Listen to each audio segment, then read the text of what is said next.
The room felt too quiet for a birthday, the kind of silence that presses against your chest until you start wondering whether love ever really learns how to stay.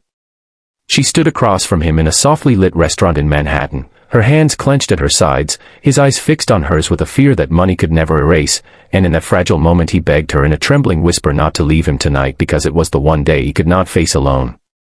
If this were you, if someone who had everything still looked at you like you were the only thing keeping them alive, would you stay, or would you finally choose yourself?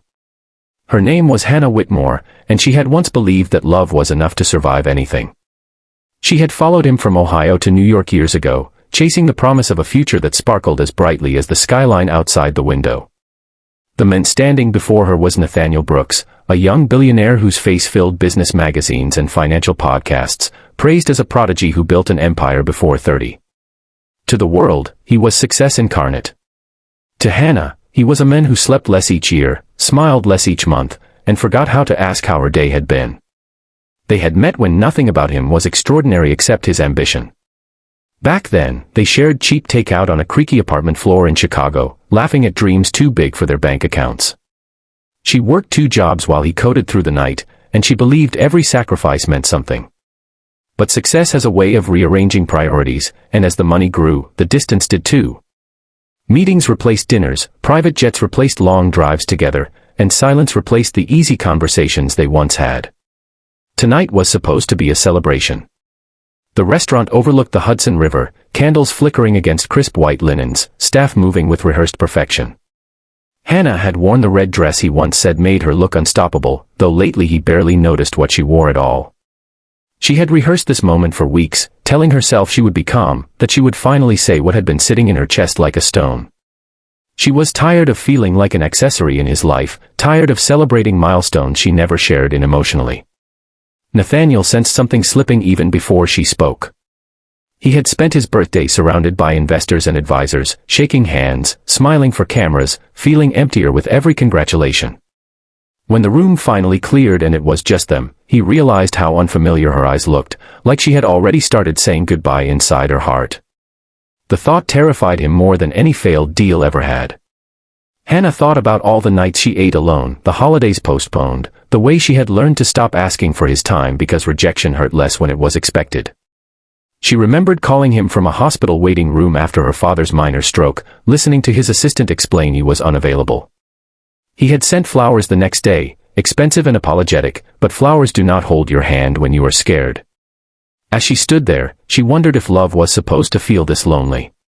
She wondered if staying meant slowly disappearing, and if leaving meant becoming the villain in a story everyone else admired.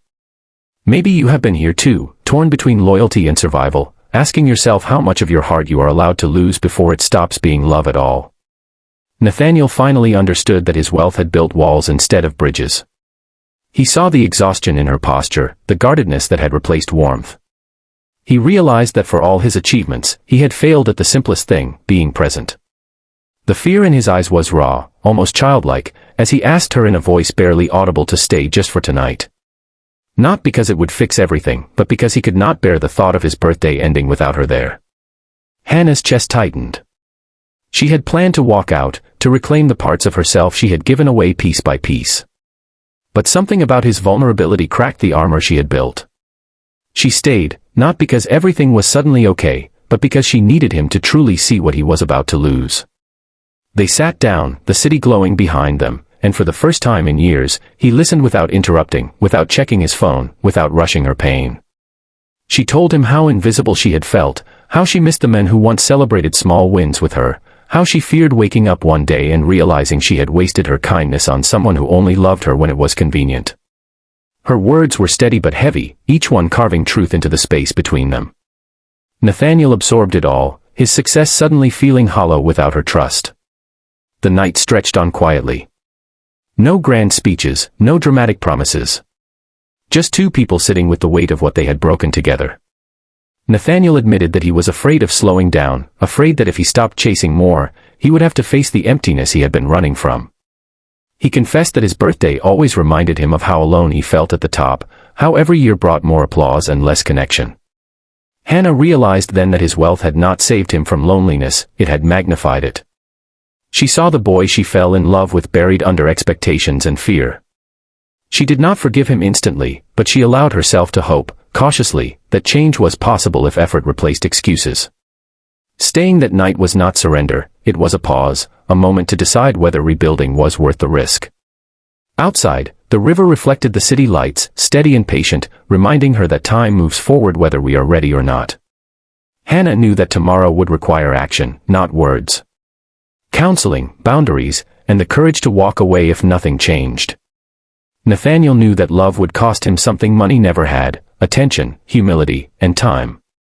As they left the restaurant together, there was no certainty, only a fragile understanding that second chances are not gifts but commitments. Hannah did not know if she would stay forever, but she knew she had honored her heart by being honest. Nathaniel did not know if he could change overnight, but he knew he wanted to try, not as a billionaire, but as a man who did not want to lose the one person who knew him before the world did. Before the story ends, take a moment and tell us in the comments what you would have done if you were standing in her place that night.